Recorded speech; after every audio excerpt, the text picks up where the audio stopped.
Student, अभी हम लोग फ्लूइड मैकेनिक्स का ही पढ़ा जा रहा है। फ्लूइड मैकेनिक्स में हम लोगों ने मैकेनिक्स क्या होता है, mechanics is nothing, it's static. जहाँ पे हम स्टडी करते हैं अगर कोई पार्टिकल बॉडी क्या है रेस्ट में है, इसमें हम आपको स्टैटिक स्टडी करते हैं। A body are particles are in motion, हम डायनेमिक स्टडी करते हैं। फ्लूइड मैकेनिक्स में क्या हो गया, हाइड्रोस्टैटिक हो गया। यहाँ पे लिक्विड्स क्या होता है, रेस्ट पे होता है। हाइड्रोडायनेमिक्स हो गया, फ्लूइड्स जो है मोशन में होते हैं।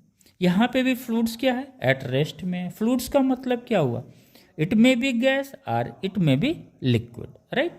ओके, अब हम बेसिक्स पढ़ते हैं। जब फिजिक्स में छोटी छोटी चीज़ पढ़ना ज़रूरी, जैसे आप एरिया पढ़ते हैं। अब एरिया क्या है, आपके दिमाग में होना चाहिए, एरिया एक 2 डायमेंशन फिगर होता है। सरफेस एरिया क्या है, 3 डायमेंशनल है।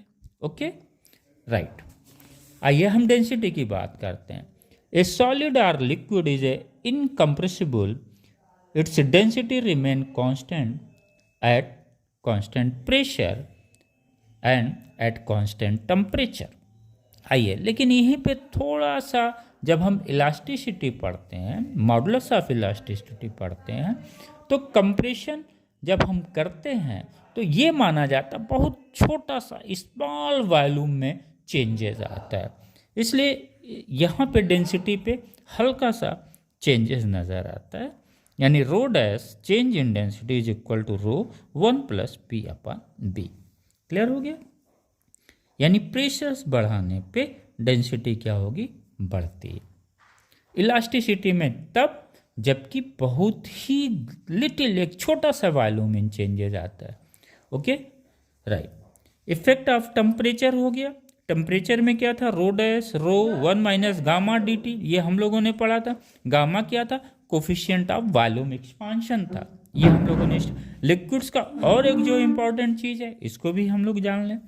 Liquid and solid have definite volume. Okay, ये क्लियर होना चाहिए क्योंकि बच्चे बहुत कंफ्यूज होते हैं वॉल्यूम को लेके।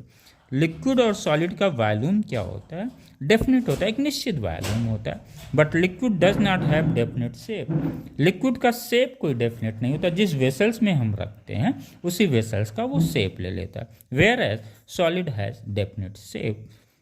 तो ये लिक्विड्स का ऑल गेट टुगेदर है। अब हम क्या करते हैं, लिक्विड्स की रिलेटिव डेंसिटी भी निकालने की तरीका है। रिलेटिव डेंसिटी क्या होता है लिक्विड का, तो ये रिलेटिव डेंसिटी होता है density of water at 4 degree centigrade पे हम रिलेटिव डेंसिटी निकालते हैं। It is the ratio of density of substance to the density of water at 4